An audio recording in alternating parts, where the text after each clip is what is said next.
Je vais vous raconter une histoire vraie, une histoire que j'ai vécue il y a quelques années. Alors que nous faisions un stage d'arts martiaux, j'ai assisté à une scène qui m'a profondément marquée. Pendant un entraînement d'arts martiaux, une élève a reçu un coup sur le bras. Très rapidement, une grosse boule apparut sous la peau, un petit peu ce qu'on appelle un œuf de poule. Elle souffrait. Mon maître approcha, puis sans aucun médicament, sans aucun appareil, il posa tout simplement sa main sur l'œuf de poule. Et là, sous mes yeux, la boule se déplaça lentement, puis disparut progressivement. Il ne restait que la couleur de l'ecchymose. Je suis restée sans voix. Si quelqu'un m'avait raconté cette histoire il y a 20 ans, je n'y aurais probablement pas cru. Pourtant, je l'ai vue de mes propres yeux, d'autant que l'on peut dire que j'ai la tête dans les étoiles mais les pieds bien sur terre, et je ne suis pas du genre à croire sans tester. D'ailleurs, je ne veux pas non plus que vous me croyiez sur parole, mais je vous raconte simplement ce que j'ai vu. Depuis ce jour-là, une seule question ne m'a jamais quittée, mais qu'est-ce qui a réellement agi ? Était-ce uniquement de la physiologie ? Était-ce ce que les Chinois appellent le qi ?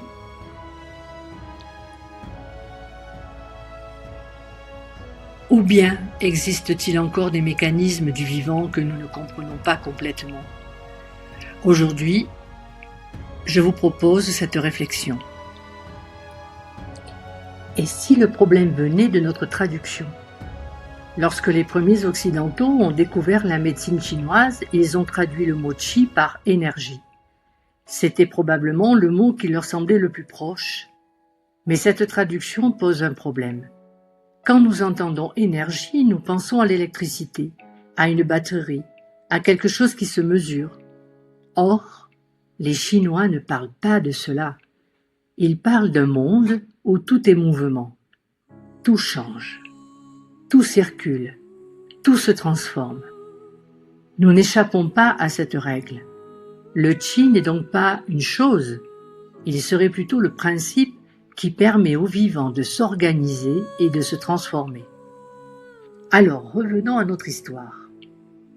Lorsque mon maître a posé ses mains, les Chinois diraient-ils qu'il a déplacé du qi ou qu'il a permis au corps de retrouver une meilleure organisation ? Vous voyez ? La question devient déjà plus intéressante. Mais alors, qu'en dit la bioénergie ? Lorsque je me suis formée à la bioénergie, j'ai été surprise. On parlait beaucoup moins de qi. On utilisait en fait d'autres mots. Champ informationnel, biochamp, organisation subtile, information.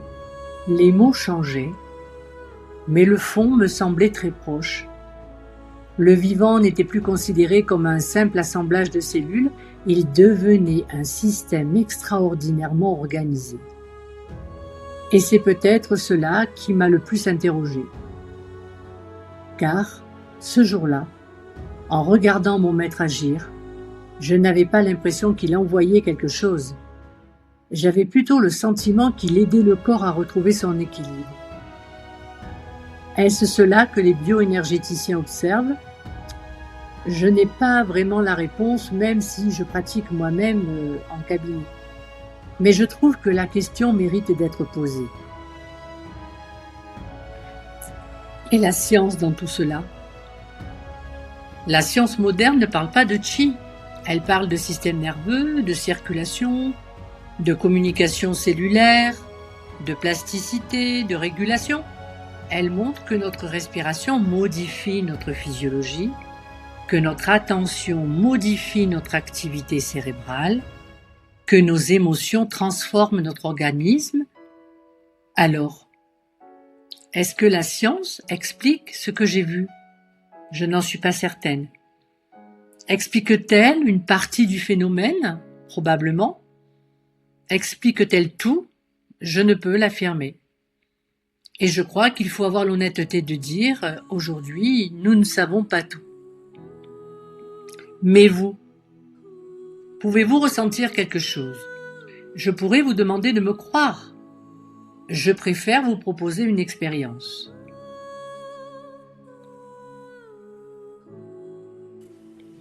Positionnez votre main devant le bas du ventre, peu importe que ce soit la gauche ou la droite.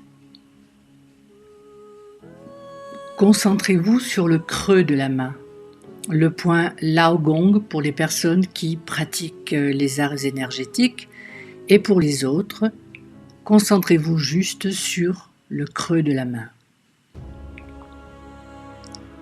Imaginez-le intérieurement, vous pouvez fermer les yeux et vous visualisez intérieurement le creux de la main. Imaginez qu'une chaleur commence à envahir la main, notamment ce point-là, et qu'à chaque fois que vous expirez, la chaleur devient plus intense. Vous inspirez, vous ne pensez à rien de particulier, mais à chaque fois que vous expirez, imaginez la chaleur qui devient plus intense. Il peut y avoir des sensations de picotement, même une petite douleur, ça peut arriver.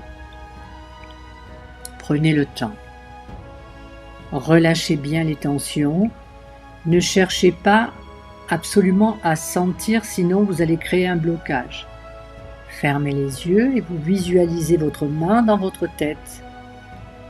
Et à chaque expiration, vous imaginez de la chaleur qui arrive ou bien des picotements ou peu importe.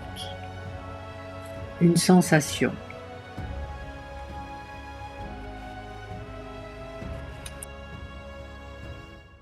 Maintenant, positionnez votre index au-dessus du creux de la main et concentrez-vous sur le centre de la main, mais également sur l'index qui tourne et qui forme une spirale au creux de la main. Il faut surtout déplacer lentement votre doigt comme un pinceau. Ne cherchez rien, observez simplement. Certaines personnes ressentent immédiatement une chaleur, une fraîcheur, une pression, des picotements ou bien une sensation difficile à décrire. D'autres ne ressentent presque rien et je dirais que c'est parfaitement normal. L'objectif n'est pas de réussir.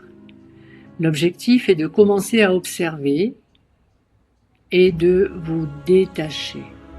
Ensuite, imaginez que vous tenez un ballon très petit ou une balle et vous essayez de sentir cette densité dans les mains. Vous pouvez pivoter de temps en temps les mains comme si vous jouiez avec cette balle. Et vous pouvez éloigner un petit peu les mains, les rapprocher. Le secret, c'est d'aller vraiment très lentement, beaucoup plus lentement que je le montre sur la vidéo.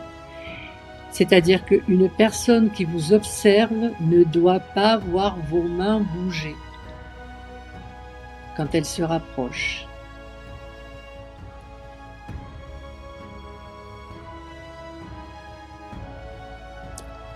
Je vous propose maintenant une expérience que j'utilise souvent. Mettez-vous debout, vos pieds sont parallèles, les épaules détendues, les bras le long du corps comme sur la photo. Respirez calmement. Prenez quelques inspirations longues, douces, silencieuses.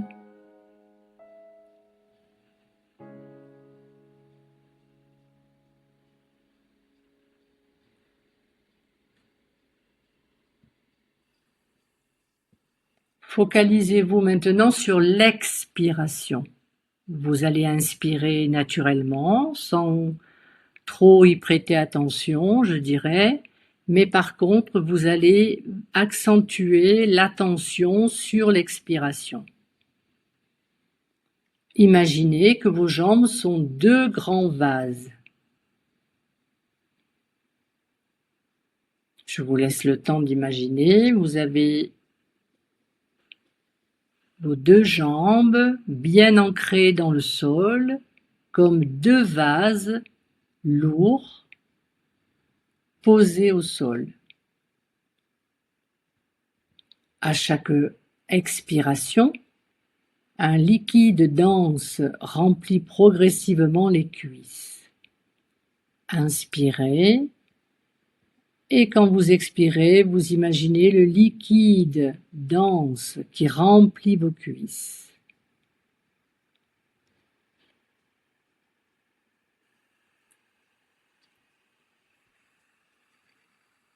Continuez, vous imaginez maintenant que à chaque expiration, ce liquide remplit les genoux.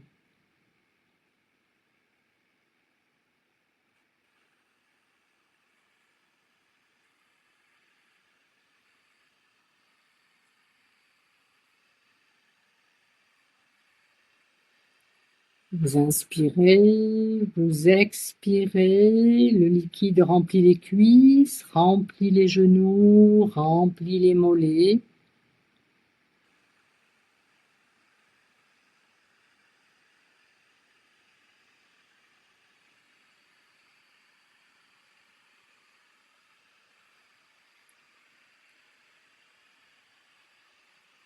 Inspirez, expirez, et ce liquide dense remplit les cuisses, les genoux, les mollets, les chevilles et enfin les pieds.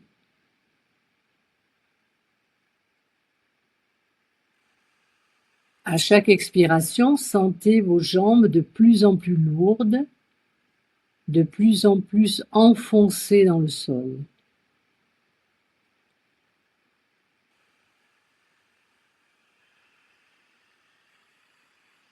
Continuez tranquillement, observez ce qui se passe. Est-ce que vous avez une sensation différente au début de l'exercice? Est-ce que vos jambes vous semblent plus lourdes?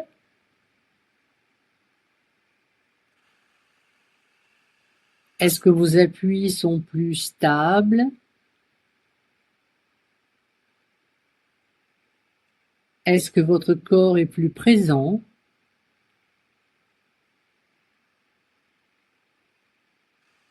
Ce qui est intéressant ici, c'est que je ne pense pas que l'expiration pousse le qi, mais elle crée surtout les conditions pour qu'il circule plus librement.